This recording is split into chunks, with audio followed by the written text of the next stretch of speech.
Kabanata 656. Rumble. Nililigawan mo si kamatayan. Bihirang magalit si King of Poison. Namula ang kanyang mukha, at ang kanyang mahabang damit ay mabilis na nakabalot ng dalawang sayan na ahas. Gintuang tigre inalog ang langit. Ikan-away paniguyan ang Golden Tiger Whip sa kanyang kamay at gamulong ng isang gintong aparisyon, Phantom. Parusa ng espada. Matalas ang mahabang espada, Bentley Sun, at may hawak na malaking espada sa kamay nito. Kumakawi ito na parang tigre at hindi magagapi sa pinagsama-samang pagsisikap ng ilang tao, kahit na ang 7 kilons of blood ay napakalakas, napilitan pa rin silang umatras. May mali. Biglang kumislap ang evil breaking eye ni Zephyr, at isang kakilakilabot na pagbabantay ang sumilay sa kanyang puso. Nako! Nawawala si Tucci. 6 na tao lamang ang umaatake sa kanila, ngunit si Tuoj ay wala kahit saan. Pwede bang? Biglang nagiba ang kulay ng mukha ni Goyan. Mabilis siyang tumingin sa isang direksyon. Oo naman, sa isang nakatagong lugar sa barkong pandigma, isang figure ang lumitaw. Biglang tumusok ang punyal sa kanyang daliri. Ang posisyon na iyon, na naging lubhang marupok dahil sa pag-atake ng Golden Poisonous Biz, ay natusok muli at direkta. Hindi. Isang nakatutuwang galit na dagandong ang tumunog mula sa bibig ni Fang Kenyon. Ang kanyang barkong pandigma ay kasalukuyang nasa bingit ng pagbagsak, ang lugar kung saan ito natusok. Gayunpaman, ito ang mahalagang sentro ng barkong pandigma na ito. Kapag ang lugar na ito ay inatake, ang mga pagkalugi na dinanas ng barkong pandigma na ito ay hindi maihahambing na mabigat. Hahaha. Kahit hindi ko makuha, kailangan kong sirain. Kumislap ang figure ni Toki at malapit nang mawala. Good job. Baliw na nagpupuri ang mukha ni Toyi. Hahaha. Oo, maganda ang ginawa ni Kuya Seventh. Tara na. Sa oras na ito, ang Golden Poisonous Bee ay malinaw na nagsimulang lumipad patungo sa kabilang panig, at ang presyon ng pito ay lubhang nabawasan. Ikan-away ni Tuyi ang kanyang braso, at ang kanyang kamaon na focus ay yumanig sa kalangitan. Ang mga anino ng tigre ay kumikislap at mabilis na bumaril, lumikha ng isang malaking daanan, sinusubukang sumulong ng mabilis. Boom! Sa sandaling ito, ang malaking barkong pandigma ay nasa bingit na ng pagbagsak. Halata na ang pag-atake ni Toki ay lubhang nasugatan ito. Higit pa rito, ang nakapalibot na Golden Poisonous Biz ay hindi dapat gawing trifle. Tinarget pa nila ang mahinang punto ng barkong pandigma at mabangis na inaatake ito. Nagsimulang lumitaw ang malalaking bitek. Ang barkong pandigma na ito ay nasa bingit na ng pagbagsak. Hahaha. Ang 7 kilons of blood ay sumambulat sa mayabang na tawa. Malinaw na kahit na hindi nila nakuha ang barkong pandigma na ito, ang personal na pagsira dito ay napakabilis pa rin. Swoosh! Kumislap ang figure ni Toki. Lumilipad ang punyal sa kanyang palad. Malapit na siyang mawala. Buzz! Isang sinag ng sword light ang bumungad kay Zephyr. Marahil walang ibang makakaunawa sa mga landas ni Toki, lalo na ang kanyang mga kasanayan sa pagpatay. Napakahirap na patayin siya. Gayunpaman, para kay Zephyr. Sa tulong ng Evil Breaking Eye, mapoprotektahan siya ng kuryente sa kalangitan. Napakadaling hanapin siya. Lightning Sword Ski. Sword palm na nakakasira ng espiritu. Ang Spiritual Breaking Sword palm sa kanyang kaliwang kamay at Lightning Sword Skill sa kanyang kanang kamay. Ang dalawang natatanging kasanayang ito ay walang alinlangan na nangungunang martial technique ni Zephyr. Hindi siya masyadong pamilyar kay Fang Kenyon, ngunit siya ay disipulo ni Cuthbert Manwaring. May pabor sa kanya si Cuthbert Manwaring at inalagaan niyang mabuti si Zephyr sa daan. Ang lahat ng ito ay naging sanhi ng labis na pagkamuhi ni Zephyr kay Tucci. Ang barkong pandigma na ito ay nagdulot kay Fang Kenyon ng maraming taon ng pagsusumikap. Sa pagkakataong ito, nasira na ito sa ganoong estado, na halos magdulot sa kanya ng pagkawala ng lahat ng kanyang dugo. Maaaring isipin ng isa ang kalungkutan at galit sa puso ni Fang Kenyon. Buzz! Lumitaw ang figure ni Toki nang hindi malinaw at malapit nang maglaho muli. Gayunpaman, sa sandaling ito, isang matinding puwersa ang lumitaw na kakaiba.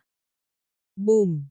Ang puwersang ito ay kasing talas ng Divine Blade at agad na pinutol ang kanyang tunay na lakas ng proteksyon.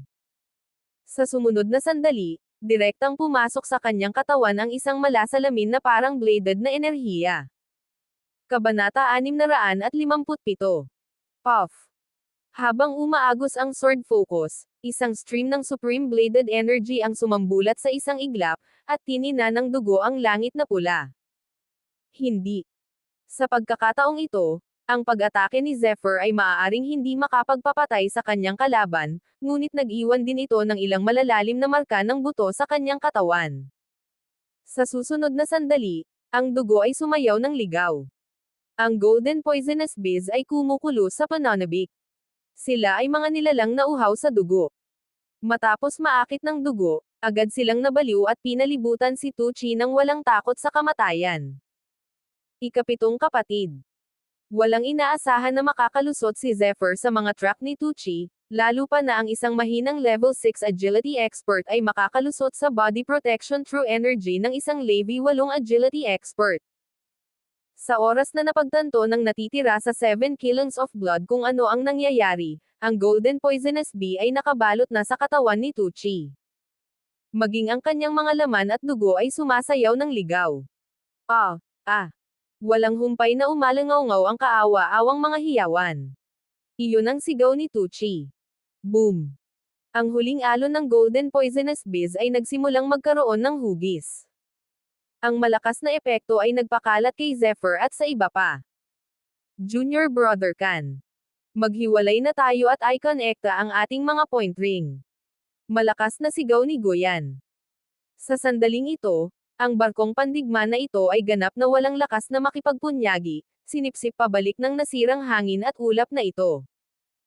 Ang Golden Poisonous Bees ay bumuo ng isang mahabang ginintoang ilog, umuuga at umaalon, ang kapangyarihang higit na mas malaki kaysa sa naiisip ng mga ordinaryong tao. Sa sandaling iyon, ang distansya sa pagitan ng mga individual na ito ay papalayo na. Gayunpaman, ang bawat disipulo ng The Boundless Academy ay may point ring at maaaring makipag-usap sa isa't isa. Nang sila ay nasa barkong pandigma, si Zephyr at ang iba pa ay nakipag-ugnayan na sa isa't isa, kaya't hindi sila natatakot na mawalan ng mukha. Ikapitong kapatid. Sa oras na ito, ang 7 kilons of blood ay nagpadala na ng Golden Poisonous Bees na lumilipad mula sa katawan ni Tucci. Gayunpaman, sa oras na ito, si Tucci ay nasa bingit na ng kamatayan. Sa isang malungkot na hiyaw, si Tucci ay ganap na namatay. Patayin mo siya. Agad na naging pula ang mga mata ni Toyi. Pagtingin sa figure ni Zephyr, umungol siya. Patayin. Pagharap sa natitirang 6 na tao, napangisi si Zephyr at biglang ginalaw ang kanyang mga paa. Sa susunod na sandali, nawala ang kanyang figure. Hindi maisip ni Ini kung gaano ito kalakas.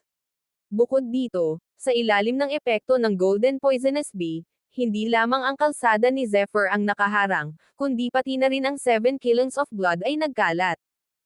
Boom! Pinatay ni Zephyr ang lahat. Nagkidlat sa paligid niya. Matapos durugan ang nagkukumpulang Golden Poisonous Bees, huminga ng malalim si Zephyr pagkatapos kumain. Ang nakapalibot na Golden Poisonous Bees ay ganap na naglaho. Iniisip ang malabahan na epekto ngayon, si Zephyr ay mayroon pa ring matagal na takot. Ang hitsura ng Golden Poisonous Bees sa isang malaking sukat ay talagang sobrang nakakatakot. Sa oras na ito, ito ang panloob na bahagi ng Ancient Wastelands. Ang mamamatay tao na aura ay napakalaki sa lahat ng dako, na parabang ito ay maaaring tumagos sa isip ng isang tao. Kung hindi dahil sa electrical power, magiging mahirap na harapin ang evil energy dito. Kumandat ang kuryente sa kanyang katawan habang umiikot ito sa kanyang katawan. Ang nakapalibot na masamang aura ay hindi magawang lapitan siya. Narito ang isang walang laman na lambak na napapalibutan ng mga bundok sa 3 panig. Sa isang taluktok ng bundok, isang pilak na talon ang dumaloy na parang pilak na dragon. Ang talon ay nagdala ng mahinang malamig na focus. Kahit na daan-daang metro ang layo, Nararamdaman ni Zephyr na may mahinang malamig na hangin na patuloy na inilalabas mula rito. Kakaiba. Bumilis ang tibok ng puso ni Zephyr. Ang evil breaking eye ay agad na inilabas. Biglang, ang lugar sa loob ng isang radius ng 10,000 metro ay ganap na nasa kanyang paningin. Lumitaw ang ilang nagyayelong asol na halaman sa pinanggalingan ng talon. Ice Ganoderma lucidum. Sa pagtingin sa mga halamang ito, bahagyang natuwa si Zephyr. Ang Ice Ganoderma lucidum ay isang uri ng superior spiritual dose. Kahit na ito ay kinuha ng mag-isa, maaari itong magkaroon ng epekto ng pagprotekta sa isip at pagpino nito sa isang elixir, na mas epektibo. Swoosh! Kumislap ang kanyang figure. Tila naabot ni Zephyr ang mga ulap. Ito ay naging isang bahid ng liwanag na enerhiya at sumugod patungo sa pinanggagalingan ng talon. Mabilis na kinuha ng totoong enerhiya ang Ice Ganoderma lucidum. Pakiramdam. Sa sandaling nasa kamay niya ang Ice Ganoderma lucidum, isang malamig na pakiramdam ang direktang tumagos sa kanyang bone marrow at kumalat. Nakakagulat na malamig ang pakiramdam. Nakaramdam ng lamig, si Zephyr ay nagulat ngunit natuwa. Habang tumatagal ang Ice Ganoderma lucidum, mas lumalakas ang lamig na nararamdaman. Ang mga Ice Ganoderma lucidum na ito ay halatang napakatanda na. Buzz. Tulad ng Ice Ganoderma sa kanyang kamay. Biglang sumilaw ang puting liwanag mula sa talon. Ice Spirit Spider. Napakatalim ng mga mata ni Zephyr. Kitang-kita niya ito sa isang sulyap. Ito ay isang gagamba na natatakpan ng Snow White Frost. Ito ay kumikinang at translucent na parang jade. Halos masakop ng malamig na enerhiya sa buong katawan nito ang isang lugar. Sa oras na ito, mabilis itong dumura ng mga sinulid na parang yelo na sutla at ibinalot kay Zephyr. Tulad ng inaasahan, dahil sa edad nitong yelong Ganoderma lucidum, natural na may kasamang pulsan. Bahagyang gumalaw ang palad ni Zephyr. Sinubukan niyang putulin ang kawalan at atakihin ang kanyang kalaban. Gayunpaman, sa sandaling ito, biglang nag-vibrate ang storage ring ni Zephyr. Kabanata 658. Meow. Sa susunod na sandali, isang Snow White figure ang lumipad na parang bola-bola. Sa paggalaw ng maliliit nitong kuko, talagang pinunit nito ang sutla ng gagamba ng kalaban at pilit na pinunit. Ang Snow White Ice Spirit Spider ay agad na napunit. Meow. Sa sigaw ng pusa. Ang Ice Spirit Spider ay agad na nilamon ng kabilang partido. Creak. Pagkaraan ng ilang sandali ng pagmuya, tuluyan nang nakapasok ang Ice Spirit Spider sa tiyan nito. Ang taong ito na umatake ay talagang isang sakam na pusa. Sa sandaling ito, ang katawan nito, na malaki para sa isang pusa, ay mas bilugan pa kaysa dati. Nakaumbok ang mataba nitong tiyan at para siyang bola-bola. Meow. Matapos kainin ang Ice Spirit Spider, mabilis na gumalaw ang matako na pusa sa balikat ni Zephyr at tuwang-tuwa na ikinawag-wagwag ang buntot nito. Tila nakita na naman nito ang araw. Mula ngayon, hindi ka na matatawag na sakam na pusa. Sa pagtingin sa figure ng lalaking ito, hindi mapigilan ni Zephyr na takpan ang kanyang noo at walang magawang sinabi. Change your name. You must change your name. In the future, Meatbun ang pangalan mo. Mabangis na sabi ni Zephyr. Kanina lang, tiningnan niya ang mga gamit sa hawak niyang singsing. Ang mga elixir ay nabawasan ng higit sa kalahati, at higit sa 100 spirit stones ang nabawasan. Meow. Matako na pusa, hindi, dapat ay meatbuns. Sa oras na ito, masunurin itong tinawag si Zephyr, ngunit ang ganitong uri ng saloobin ay matagal nang hindi epektibo para kay Zephyr. Ako ba ang pinili nito dahil naamoy nito ang aking elixir at spiritual stones? Kakaiba ang naisip ni Zephyr. Boom! Sa sandaling ito, dalawang tunog ng pagsabog sa hangin ang biglang lumabas. Pagkatapos, isang mahusay na uhaw sa dugo na aura ang nakalok kay Zephyr, anak. Natagpuan na rin kita. May hindi maitagong mabangis na aura sa kanyang boses, saan man siya magpunta. Isang mas malakas na pagpatay ang pinakawalan, tulad ng dalawang bundok, na idiniin ng husto si Zephyr. Ito ay ang sakam na si Tulio at ang uhaw sa dugo na si Tusan. Bang! Ang uhaw sa dugo na si Tusan ay may mabangis na ekspresyon sa kanyang mukha. Ang kanyang mga mata ay umiikot, at ang kanyang pagpatay ay halos totoo. Damn brat, pinatay mo talaga ang kapatid natin. This time, huhukayan ko na ang puso mo. Hindi lang yon. Kahit na disipulo ka ng The Boundless Academy, sisirain ko lahat ng nasa pamilya mo at ikaw. Puputulan ko ulo mo at ipapadala ko sa bangkay ng ikapito. Tumingin din si Tulio kay Zephyr na may nakakatakot na ekspresyon. Ang bangis sa kanyang mga mata ay hindi mas mababa kay Zephyr. Meow. Ang meat bun sa balikat ni Zephyr ay sumigaw saglit, na may isang uri ng pilyong pang-aalipusta sa kanyang boses. Patayin. Sabay na umungal sina Tusan at Tulio. Ang kanilang enerhiya ng dugo ay pumailan lang sa kalangitan at kumalat ng ligaw. Pagkatapos, sumugod sila kay Zephyr. Kahit na ang braso ni Tulio ay nasugatan ng golden poisonous bees at ang kanyang lakas ay hindi umabot sa rurok nito, ang kanyang bilis ay napakabilis pa rin. Gayunpaman, sa harap ng dalawang pag-atake na ito, kasing kalmado ng tubig ang mukha ni Zephyr. Well, bahagyang gumalaw ang kanyang katawan.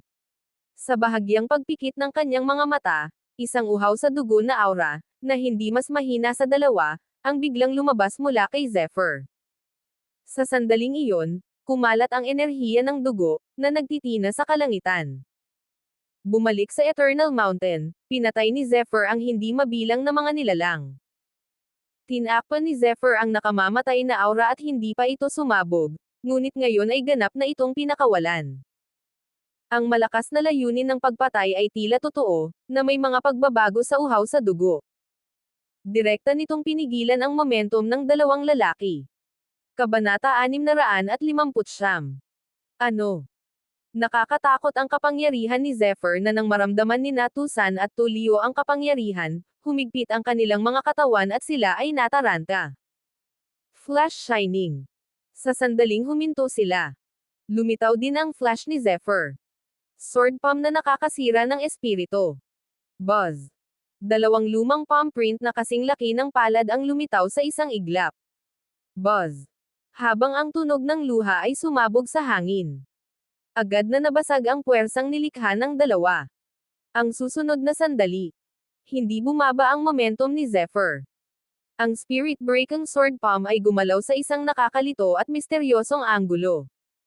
Sa pagkakataong ito, pinuntirya niya si Tulio. Ngayon si Tulio ay mayroon lamang isang braso, at ang kanyang kakayahan sa pakikipaglaban ay ang pinakamahina. How dare you? Sa oras na ito, napagtanto na ni Tusan kung ano ang iniisip ni Zephyr. Umungol siya at parang ilang beses lumaki ang braso niya. Sa susunod na sandali, isang malaking handprint, kasama ang kanyang display, ay naging kakaibang aparisyon, multo. Iyon ay isang kakaibang magical beast apparition, phantom. Ito ay hindi karaniwang mabangis. Habang winawagayway nito ang kamay, ang napakalaking hand seal na ito ay parang isang banal na bundok. Marahas itong sinunggaban ng magical beast at idiniin pababa. Sa isang kisap mata, ang nakapalibot na kalawakan ay nagbigay ng sunod-sunod na nakakatakot na pagsabog, ang lakas ng mga pagsabog ay sapat na malakas upang durugan ang isang espasyo. Emph! Ngumuso si Zephyr sa mahinang boses. Kung gusto ko siyang patayin, hindi mo ako mapipigilan. Sinabayan ng malamig na boses. Ang kinang ni Zephyr ay naisaaktibo sa sukdulan. Naging multo siya at nawala sa isang iglap. Sa susunod na sandali, sa ilalim ng nagtatakang mga mata ni Tulio, ang figure ni Zephyr ay lumitaw sa kanyang harapan. Buzz! Sa susunod na sandali, isang simple at matalim na print ng palad ang lumitaw sa kanyang harapan. Hindi. Sa wakas ay nag-react si Tulio at nagpakawala ng matinis na dagandong. Tumama sa mukha niya ang maladyos na kamatayan na aura. Ang simple at walang palamuti na palm print ay agad na nabasag ang kanyang body protection through energy. Isang matinding sakit ang kumalat sa buong katawan niya. Mamatay. Isang mahinang boses ang bumungad sa kanyang tainga, na agad na nagkulay sa kalangitan. 6 na kapatid. Si Tusan ay nakatayo roon na hindi makapaniwala. Tiningnan niya ang figure ni Tulio sa lupa, nanginginig ang boses sa takot. Ngunit maya-maya, isang aura na uhaw sa dugo ang bumungad at pinakawalan ng mas nakakabaliw. Ang kanyang mga mata ay nanlalamig sa buto, na para bang wala man lang emosyon ng tao habang nakatitig kay Zephyr. Anak, dead meat ka. Papatayin kita. Papatayin kita. Isang nakakalokong dagandong na parang sumpa ang ibinuga. Pumunta ka rin sa impyerno. Bahagyang gumalaw ang palad ni Zephyr. Ang lakas ni Tusan ay pambihira at ilang beses na mas malakas kaysa kay Tulio. Gayunpaman, sa sandaling ito, si Zephyr ay mayroon ng layuning pumatay. Bawat isa sa 7 pagpatay ng dugo ay natatakpan ng dugo. Ang kanilang masamang pangalan ay totoo.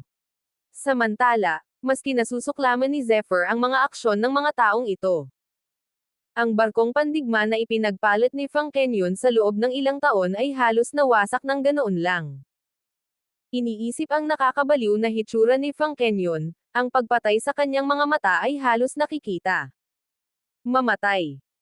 Si Tusan ay nagpakawala ng mahabang alulong at ang kanyang katawan ay lumawak sa sukdulan, ang kanyang buong katawan ay namamaga ng 2 beses na mas malaki kaysa sa dati, ang bawat pulgada ng kanyang nakaumbok na kalamnan ay parang marmol, na nagpapakita ng isang dakilang kapangyarihan. Iyon ay dapat na isang nakakatakot na lihim na kasanayan.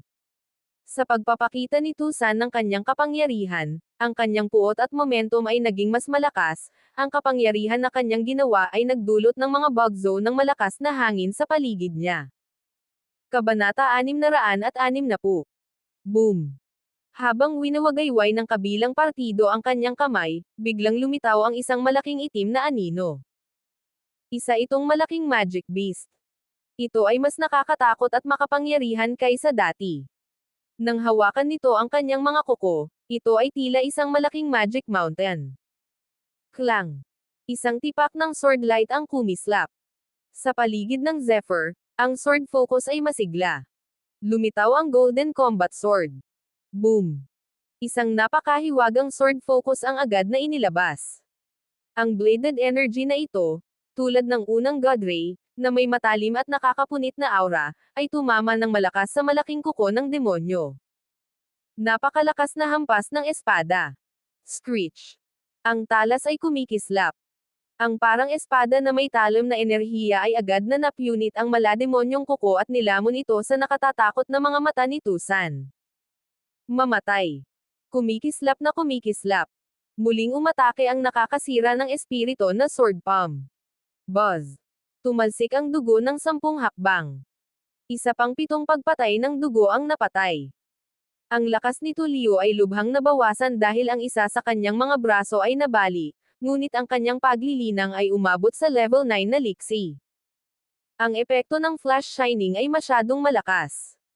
Kahit na ang 2 kaharian ay mas mataas kaysa sa akin, ngayon ay maaari kong pagbutihin ang aking lakas ng hindi gumagamit ng puwersa ng espada, at ang aking kakayahan sa pakikipaglaban ay mas kamangha-mangha. Pagkatapos ng pag-iisip tungkol sa labanan ngayon lamang muli, medyo naintindihan naman ni Zephyr. Ang epekto ng spiritual sword palm ay lalong naging malinaw. Gaano man kalakas ang kanyang body protection true energy, hindi nito mapipigilan itong masira, maliban kung ang kanyang lakas ay masyadong malakas. Swoosh!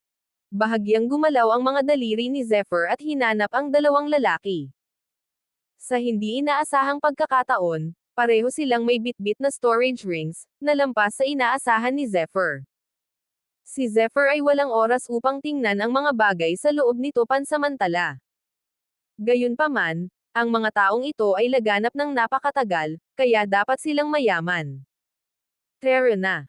Matapos patayin ang 2, biglang gumalaw ang figure ni Zephyr at saka nawala. Ang 2 bangkay ay mabilis na nilamon ng mga nakapaligid na nilalang. Naglakad siya ng 50 kilometro sa paglalakad. Tiningnan ni Zephyr ang black jade ring sa kanyang daliri. Mula sa itaas, naramdaman ni Zephyr ang direksyon at pangkalahatang lokasyon ng Frank Kenyon at iba pa. Sa oras na ito, papalapit na sila sa isa't isa. Meow! Biglang, sa oras na ito, Ang meat bun sa balikat ni Zephyr ay gumawa ng masayang iyak. Ang maliliit na kuko nito ay patuloy na tinatapik ang balikat ni Zephyr Khan, at ang isa pang paa nito ay nakaturo sa isang direksyon. Anong problema? Tiningnan ni Zephyr ang lalaking ito nang may pagtataka. Meow. Muling sumigaw ang meat bun. Sa oras na ito, naunawaan din ni Zephyr ang iniisip ng kabilang partido. Pagkatapos, tumingin ulit siya sa direksyong iyon, may isang malaking bundok, na matingkad na pula na parang kinulayan ng dugo. Nagdala ito ng makapal at mainit na aura. Ito ay malinaw na isang bulkan. Gayunpaman, hinayaan lang siya ng meat bun na maglakad patungo sa bulkan. May maganda ba? Nagtataka si Zephyr sa meat bag. Ang taong ito ay karaniwang isang magnanakaw at hindi kailanman gumawa ng anumang bagay na walang silbi. Kung hilingin sa kanya na pumunta sa bulkan sa oras na ito, tiyak na may maganda. Swoosh! Isinagawa niya ang flash shining. Sa susunod na sandali, lumitaw si Zephyr 1 kilometro ang layo. 12 na lang ang hininga nito. Nakarating na si Zephyr sa tapat ng bulkan. Napakalaki ng bulkang ito. Nagbuo ito ng malaking depresyon sa loob nito. Sa paligid nito ay isang batong pader. Sa lumubog na lugar na ito, ang lava ay patuloy na lumundag, na bumubuo ng maraming ilog ng lava.